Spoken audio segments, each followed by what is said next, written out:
Today, we are talking about one of the most powerful parts of the fertility journey, and that is letting go. If you have been doing all the things and you feel like your dream of becoming a parent is still so out of reach, then this episode today is going to be for you. We're going to talk about what surrender really means and that it is not giving up, but trusting where you need to be rather than pushing for where you want to go. The kind of letting go that makes your whole life feel easier. It calms your nervous system and it reconnects you to this sense of trust again. Welcome to your journey to fertility. This is the podcast that blends science with spirit to give you all the tools you need as you navigate your fertility journey. I'm your host, Jennifer Edmonds, and for the last 15 years, I've been helping women on their journeys to motherhood and beyond. I believe that combining the latest scientific research along with the best energetic and mindset practices will help you to avoid putting your life on hold and bring you closer to your baby. Each week, you'll learn ways to support your fertility and trust your body so that you can stop stressing that you'll never have your baby and finally walk your path to motherhood. This is the Your Journey to Fertility podcast. Hello and welcome back to the podcast. Thank you so much for being here with me today. I feel like the universe was throwing this episode at me recently. I've had so many messages from my students saying, Jen, why is this concept of surrender so difficult? And how do I actually get there? And I've also had a lot of people say to me, what actually is it? It sounds great, but I don't really know how to get from where I am now into this place that sounds like this beautiful idea of surrender. It's a big one, and it's a very, very hard place to get to because it's a really simple concept in theory, but when you start thinking about, well, how do I actually let go of what I want the most and get to this place where I'm happy to go with the flow and I'm letting go of all of the timelines and it feels impossible. So this episode is really designed to help you get into a place where things can just feel a little bit easier and you're getting into that place of knowing that you are on the right path on this journey. It's hard because you are basically being asked to believe in something that doesn't exist yet, something that you have no evidence that it's actually possible. And in a lot of cases, it's something that you've never really had a taste of before.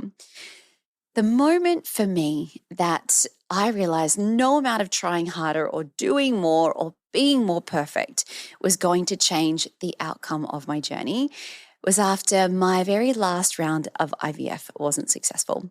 I hate using the word failed. I know people use the term failed cycles all the time, but for me, that terminology just adds to the load of awful words that we throw at women on this journey. So my last round of IVF wasn't successful, and I had done everything perfectly. Like I had gotten 100% on that test. I had taken the 3 months. I had done the diet, the supplements. We hadn't had any caffeine, any alcohol. We had had all the sleep we could possibly get. Everything looked perfect on paper, and it still didn't work. And I realized that I couldn't keep going this way. I couldn't keep giving up every single part of my life, taking away everything that made me happy, brought me joy, just for this chance. And when you do all of that and you do it perfectly for weeks and months or even years at a time, and it doesn't get you anywhere, that's where I think people come into this idea of maybe it's time for me to let go. And when I say let go, I'm not talking about giving up. That is not what this episode is about. There is a very big difference between giving up on what you want and the dreams of what you want for your future, and giving up of that grasping and that desperate need to control the outcome. I realized I couldn't keep going this way because it had just taken away everything that I loved. My relationship was suffering. My friendships had suffered months and months before this point. I didn't even prepare a meal without thinking, is this going to be something that affects my fertility this month? I'm fortunate to say that throughout my life, I've never really struggled with mental health issues, but I was struggling at this stage. I had chronic insomnia. I was at the point where sleeping tablets weren't even really working anymore. I was taking twice the dosage that I was originally given just to be able to get a few hours sleep a night. No one wants to live this way. there is a moment on this journey where all the things that you're doing, they stop working. And that is when you realize that you can't go on. And I find that is where surrender really begins. And in this episode today, I want to help you get there, but I want to help you get there long before I reached that point where I was at that rock bottom. I was crying on the bathroom floor at 3 o'clock in the morning. I don't want you to get to that point before you have to tap into this ability to surrender. Now, I think it's worth noting that this idea of surrender, I get a bit of pushback from whenever I speak about it, because it gets lumped in a lot with comments around this whole idea of, well, you can't want it so badly. I had so many people say to me, Jen, you just want it too much. You need to think about other things, or just put your attention elsewhere. It'll start happening when you stop thinking about it. And I'm sure we can all relate to all of those ridiculously insensitive comments. But that is not how I want to frame this episode. That's not really where I'm coming from at all. Because how do you let go of something that you want so deeply? And that's not what I want you to do. I don't want you to ever give up on your dreams. Absolutely. So when someone says to you, you just can't want it so badly, it's not going to happen until you stop thinking about it. That is not the vibe of this episode at all. My intention here is to reframe surrender as empowered trust, not this passive energy of just giving up. And I think the best way to get your head around this, especially from a yogic perspective, is to talk about what surrender is not. That, I think, is a little bit of an easier way to help you frame where I'm going with this topic today. Some of these might not be what you want to hear. And like I said, I get a lot of pushback when I talk about surrender for all of the things that I just mentioned. But I'm not here to tell you exactly what you want to hear. I am here to help you get through this. So surrender is not giving up on your dreams. It is giving up on that timeline. This is huge, and we're going to talk about this in detail in a minute. It is not about ignoring your feelings. It is allowing those feelings to move through you and allowing everything to be there and to be present rather than letting them get stuck or rather than pushing them away. It's not about pretending to be okay or forced or toxic positivity. It's about learning to hold both the pain of what you're going through and the peace of what is possible in that same breath, in that same moment, that same thought. And you don't surrender because you don't care anymore. It's not about giving up and saying, well, it doesn't even matter what happens anymore. I've been through too much. I'm over this. And you may get to the point where you decide that this isn't what you pursue anymore, but that's not what this episode is necessarily about. You surrender because you care so deeply that you're willing to trust the process and that the outcome and the timeline and the journey is something that is bigger than you. This whole journey, and when you are able to look back on it, it should be able to make sense. I hope that you get to that point where it can make sense. When I was going through my second fertility journey, I was living overseas in the Middle East, and we didn't have a lot of people around us that were close friends and that I could confide in. And I always had intended to go back to Australia to go through treatments again. But the medical system where we were living was wonderful. And I found a great clinic and a great doctor that I really trusted. So I thought, I'm going to give this everything that I've got.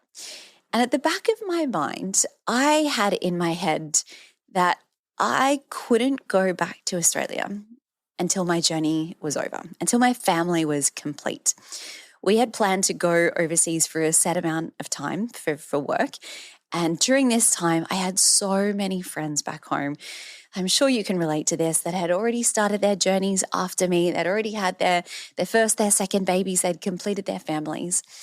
And I had in my head, when the time comes that we're ready to move back to Sydney, I can't go home empty-handed. I can't go back to all of my friends with their happy families and I'm not there.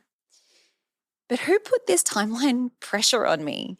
Who decided that it had to be within this certain time frame? I had this picture, the whole thing around having 2 kids under 2, that was going to be my life. I wanted even less of an age gap than that. But who put this timeline on me? I did. I was the only one that said it has to be now and it has to be when I want it to be. Because what would it have actually mattered if it had been that I had gone back to Australia and I hadn't completed my family, but then I did a year or two later? What difference would it have actually made in the end? Nothing. It wouldn't have made any difference. But for some reason, I just had in my head I couldn't do it. And in the way that things work out, when COVID happened, we were stuck overseas for a lot longer than we had intended. And it did work out in its own weird and wonderful way. But I want you to really get into a place of, what is this timeline that you have created for yourself? Why did you create that? Was it because everyone else around you was having their family with this whole idea of your kids need to be 2 years apart or less? Did you always say to yourself, well, I want to have 3 kids by the age of 35 or 40 or whatever it is? Really think to yourself, where is this timeline pressure coming from? Because time is huge when we are talking about surrender. We can plan exactly what we want. We can tell the universe exactly what it is that we want and desire most deeply in our lives. But then that is all we can do.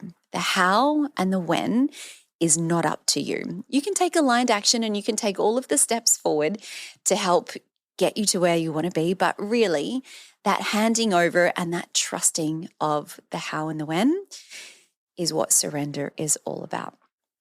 So now that we're clear what surrender is not, what does it really mean? And what does it actually look like when you're on this journey? I love this quote. I don't know where this came from, but this is something that I have heard over and over again, and it's beautiful. Surrender is the acceptance of what is, not the rejection of what you want. It is that shift of control, that grasping, that gripping of holding so tightly, to that being able to cooperate with life and to go with what is happening in your life at this present moment. And it's when that energy shifts from forcing to flowing. And that's a nice little alliteration, little cliche there, but it is so, so true. This idea of being able to flow with the energy of what's coming to you rather than forcing and saying it has to be now because I say so. Surrender is really highly correlated with nervous system regulation as well.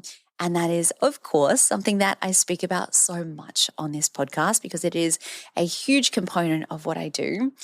That feeling of finally exhaling after so long, where your hormones literally start to shift and change and resynchronize. It's that feeling of your energy softening. And it makes your whole life feel easier.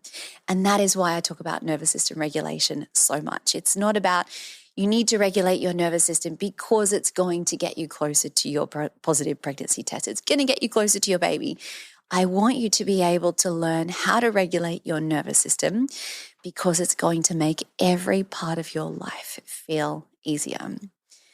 Surrender is this beautiful, energetic opening. When you stop gripping, you actually then start to create space for what is meant to arrive. There's this saying that nature abhors a vacuum, which basically means where there is space, the universe will rush in to fill that gap. So if you are spending your days rushing from appointment to appointment, spending so many hours on the internet and scrolling through forums and chat rooms and trying to get answers to these never-ending questions, and you're in this energy of every moment of the day is taken up with this desperate need to support your journey of trying to conceive. I'm sure you can relate to that. It is such an overwhelming place to be. But we need to create space for what we want most. That idea of allowing time to rest, physical rest, mental, emotional rest, that is where that space is created. And that's where the universe can say, well, there is room in this person's life for what they actually want. I feel like I went through different stages of surrender, and I see variations of this with my students all the time. So I'm going to give you kind of the steps or the stages that I went through, and maybe you can relate to some of this. The first stage for me was control. And I think when you go through life and you're so used to working hard to achieve what you want, and you get to this place of being stuck with a fertility diagnosis or whatever it might be, you feel so helpless and you feel so out of control. And this diagnosis is something that you can't do anything about. You didn't do anything wrong. It's just slapped on you out of nowhere.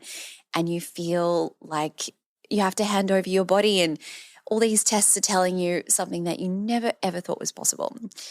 When you are in that place and you're so out of control, when you start to realize that there actually is quite a lot that you can do to support your fertility in terms of lifestyle, nutrition, supplementation, so many holistic treatments, it feels so good to take control again. And for a lot of people, maybe that works. Maybe it works really quickly. But I suspect if you are listening to this podcast, like me, you are one of those people where taking control of everything, it didn't work for you. And that's where I think the first step really starts. This trying to plan, fix, control, predict everything, being able to really predict the outcome of every single cycle or what is going on within your treatment plan is really hard. So recognizing that you are trying to take control is the first step. This awareness piece is always that first step. The next piece for me was the collapse, the burnout, the exhaustion, getting to this point where you realize that nothing has worked and you start to tip over into that place of apathy, hopelessness, helplessness, depression. That's where all of those places live, that crushing disappointment of knowing that no matter what you do, nothing is going to work. The third step or stage for me was acceptance. That's where I think after that lowest point of burnout and overwhelm, where I realized that something in my life had to change because I was miserable and nothing was working. Even the stuff that was good in my life was not bringing me any joy anymore. Accepting and realizing that you can't control every step of this journey or the outcome of every single test or procedure or treatment is huge. That piece is where we really start to tip the scales. The next stage for me was trust. And that is where I think that I really got into some of these practices and a lot of these regulating practices that I talk about so much. Being able to choose to believe that life is still working for you, that there are still wonderful things in your life, that even though you aren't exactly where you want to be, do you still have a wonderful relationship? Maybe you have an incredible career. You have amazing friends around you. Maybe you have a child already, but maybe your family doesn't feel completely complete. But knowing that there are so many things in your life that still deserve your attention. And it's not this, you should be grateful for what you have. No, absolutely not. And I talk about secondary infertility a lot in this piece, but just trusting that life is unfolding in its own timeline and knowing that you will get there. And in the meantime, enjoying what is here in front of you. And then the last stage, I think, that is not going to be something that you get to and stay there is this idea of flow, that peace in the uncertainty. Oh, and even saying that now, I know how hard that is. Even looking back when I was in the midst of everything, being able to say, I'm okay, no matter what the outcome. And I don't have to necessarily love that. I don't have to be happy with it every single moment, but I'm going to find joy in the small moments and in other areas of my life. And I'm almost going to get to the stage where I'm okay, no matter what happens. That is what surrender is. And that is where things change. That is, for me, where everything shifted. So how do you actually get there? When you go through these stages, I think the control and then that collapse are things that are going to happen on their own. But going through acceptance and then trusting and then flowing through that, how do we get to that stage? That's where I want to help you today. These practices to support letting go are not going to be things that you get right every single day. You're not even going to get them right twice in a moment. It is going to be this moment by moment choice.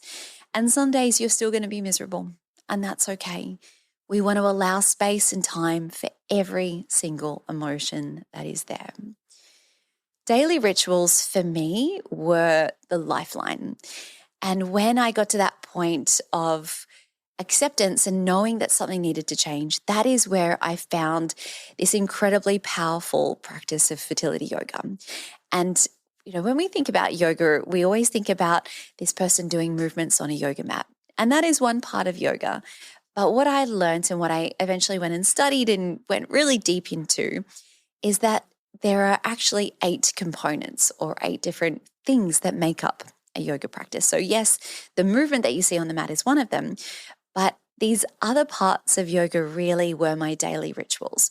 So they are things like breath work, meditation, the way that you treat yourself, the way that you treat others, working towards stages of enlightenment and just sort of knowing that there is a greater plan or a greater picture here that's going on.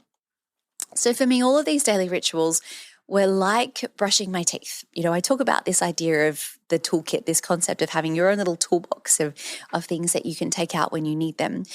And there are things that you can do in the moment when you are triggered and overwhelmed.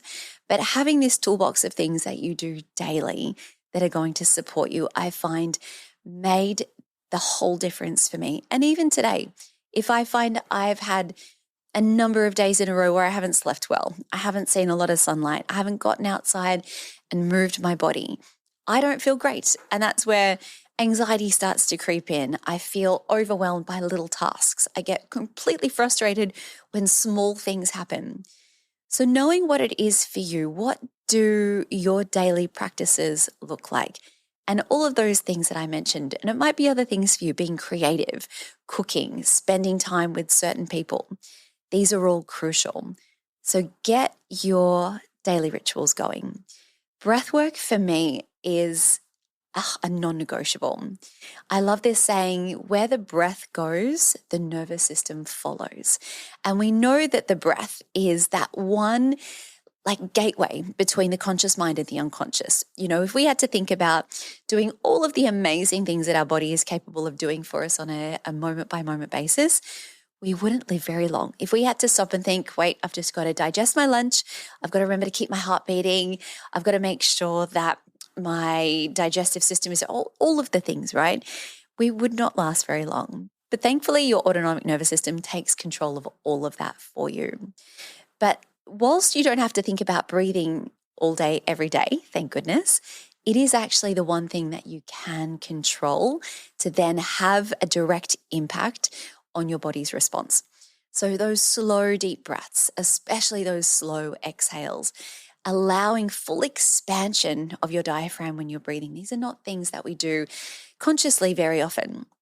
So when you can take time, starting with 5 minutes a day, to really focus on your breath, and in the moment when you're feeling really anxious or overwhelmed, hands on your belly, hands on your heart, and just inhaling all of the things that you think are possible, and exhaling and letting go of that sense of control, reminding yourself of that. That would be, if you had to do anything in your toolbox every day, that would be my absolute number one go-to. Journaling prompts that I want to give you for this episode to help you get into that energy of surrender. I'm going to give you 3. So you can write these down or come back to these when you have a moment. The first is, where am I really gripping tightly on this journey? So where is it that I cannot let go of control? Is it that I have to spend X amount of time with ChatGPT or Googling or jumping down Reddit, the whole rabbit holes every day? Do I feel that constant need for answers? Is it that I can't stop checking my temperature? If you find that, following these ovulation tracking apps, or you've got one of those wearable devices and you're constantly obsessing about it, maybe that's something that you can let go of control. I talk about this with my students all the time. And yes, we need to track ovulation and we need to be sensible about things to be able to plan stuff. But if it's really becoming obsessive, take a couple of months off. Your body gives you enough signals on its own of when things are happening at each stage of the month. And I found that taking my body temperature every morning was so stressful because I didn't have a wearable device. I was literally getting my thermometer every moment when I woke up, and if I forgot and I was like, oh, if I wrecked it for that day, it was so stressful. So just ask yourself, where are you gripping and where can you potentially loosen a little bit of that hold? The second journal prompt is, what would it feel like to trust in my journey just for today? Just for one day. What would look different if you said, I am just going to hand over everything to the universe today. I'm going to take all of my worries, all of my fears, put them in a bag and just hand it over. What would that feel like, and what would be different? What would you do differently? How would you feel? Would there be different things that would happen within your day? And just think about for a moment, what would it be like if you could feel like that tomorrow and the next day as well? And then the third thing that I would like you to write down and journal around is, what does trust look like for me within my body? So if you can trust both the universe is doing its thing and trust that your body is capable. If you knew for absolute certainty that your next IVF cycle was going to work, or that in 3 months' time, that was going to be the month that you finally conceived, and you could just trust your body in the meantime, what would that look like for you today? What would you do differently? Would you beat yourself up if you had that extra glass of wine or that extra piece of chocolate cake, or if you didn't get to your workout or whatever it is? Being able to just trust and honor your body, what would that look like for you today? I talk about movement quite a lot. Obviously, I am a movement teacher, so that is such a huge part of my life, and I don't think it's something that I can ever stop teaching. But whatever it is, whether it is through your own yoga practice, which is so beautiful and beneficial on this journey, or whether it is being in nature and just allowing your body to physically release some of its tension, it is such a powerful thing that you can do. I always tell my students, movement is medicine, just like food can be medicine. Make it a daily priority in your life. Notice how you feel when you change your environment. I think this is really important and not something that we think about that much, but when you are very, very stressed and overwhelmed, maybe you're waiting for a phone call, you've had an argument, or you're really upset about something that someone said to you or a doctor said to you, changing your environment can really change your behavior and your reaction to what is going on. So instead of continuing down this stress spiral, get outside or go to a studio or roll out your yoga mat, whatever it might be, and see how your mood really shifts. And the last thing I want to give you for this little piece of how to shift into surrender daily is to give you some affirmations. And I want you to always remember that affirmations need to come after you are in a place of regulation. We can't do them from a place of feeling anxious or overwhelmed. I love these. I'm not usually much of an affirmation person, but I find to get into that energy of letting go, these are really powerful. The first one is, I don't need to chase what is already mine. Because there is that concept that once you tell the universe what it is that you want, it's already yours. It's already on its way to you. But again, it's that control of the timeline that we need to let go of. The second is, I am safe to trust in the timing of the universe. Letting go of the when. And the third is, I surrender the how and when, and I choose peace instead. So they may be something that you want to repeat to yourself in the morning or last thing at night before you go to bed, and just really allow yourself to get into that energy of letting go. I want to talk about now some signs that you're already in that space of surrender. So maybe this is something that you want to come back to. Maybe write these down or come back to this episode in a few weeks' time and think about what has shifted for you. What has started to change? What does your life look like? And how are things perhaps a little bit different? Number one is you have released your obsession of when it will happen.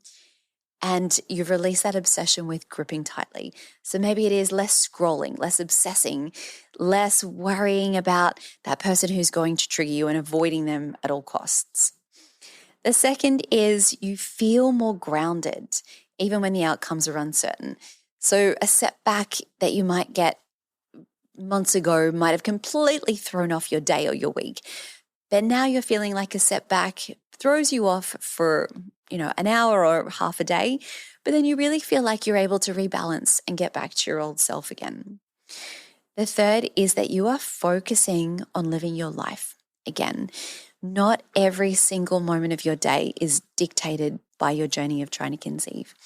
So this looks like more joy, more connection, more creativity. This idea of being able to create things in your life out of creating a baby is huge. So all the things that you used to love that you've completely forgotten about, things that brought you joy that you've decided are taking up too much of your time or that aren't on that direct path to having your baby, reclaiming some of that joy again.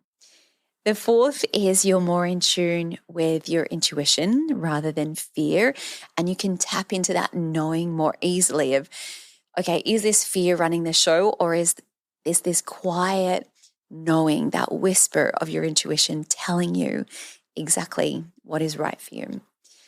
And the fifth thing is that you can see the lessons and the meanings within things, even within the waiting. And that's probably the hardest thing to recognize at the time. It is something that I hate to say this because it's one of those things I can say easily in hindsight. But all of the challenges, the setbacks, the devastating moments that I went through throughout my fertility journey, through pregnancy loss, through so much heartache, was that I can look at setbacks in my life now and I will know that they will bring me closer to what I want in the future. I can look at setbacks now and say, these are lessons that are going to serve me better later on. And that is only something I can do because of what I went through to have my family. And like I said, that's a really easy thing to say in hindsight, but I honestly hope that that is a place that you can get to one day in your own life as well. I want to remind you as well that if you are listening to this podcast, then you are probably already on the journey of surrendering.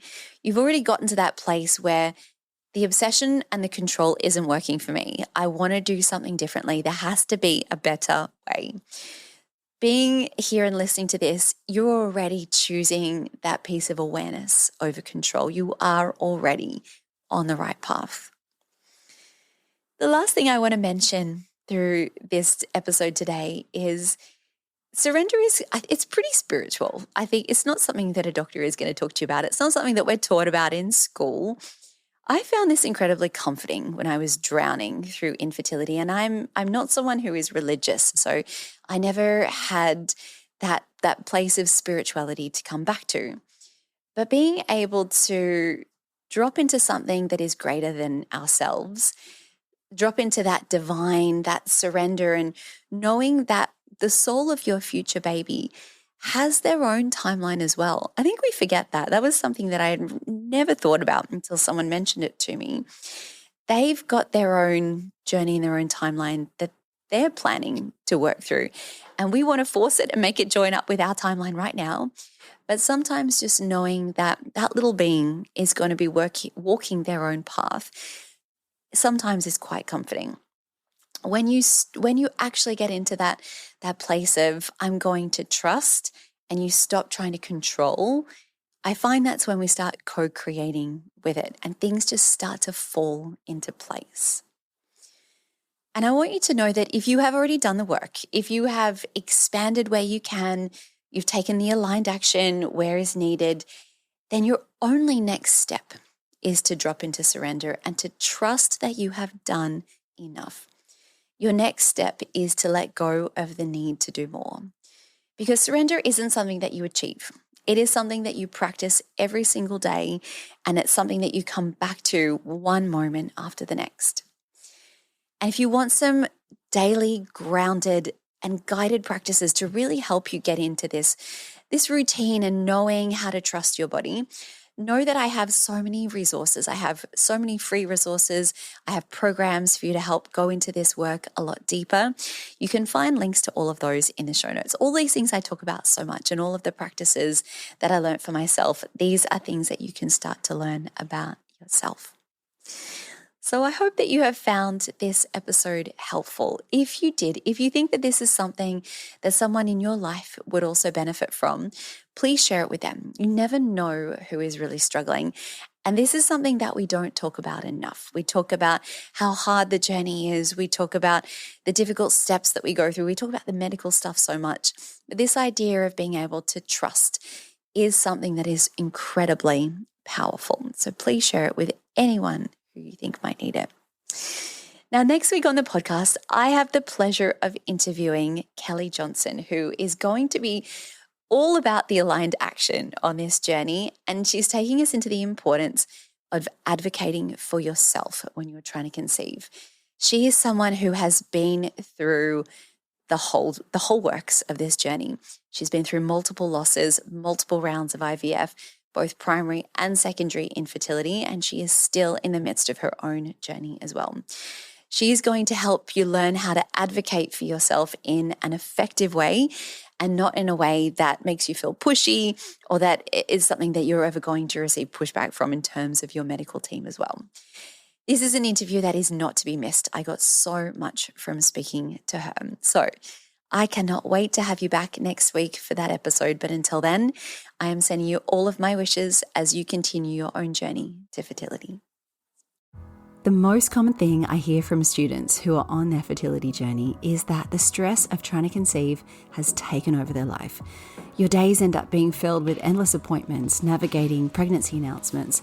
You're trying to eat right, take all your supplements, and it is all you think about from the moment you wake up. I designed the Element Fertility Yoga course to support your body, your mind, and your mental health in 3 important ways: to synchronize your hormones, increase circulation and blood flow, and to help regulate your nervous system. But on top of this, the greatest gift that you can give yourself throughout this journey is a sense of peace, to help you calm your mind and just make this process feel easier. Every single one of my students tell me that this is the first thing they notice after starting a yoga, meditation, and breathwork practice. But on top of this, you have the amazing benefit of actually supporting and increasing your fertility. Studies have shown that those participating in mind-body programs as they're trying to conceive have success rates 3 times greater than those who don't. The course I've designed walks you through natural conception as well as fertility treatments and IVF cycles. And the best part is you can work through it at your own pace in the comfort of your home. The practices start from just 10 minutes per day. To learn more, visit elementpilatesyoga.com or see the link in the show notes.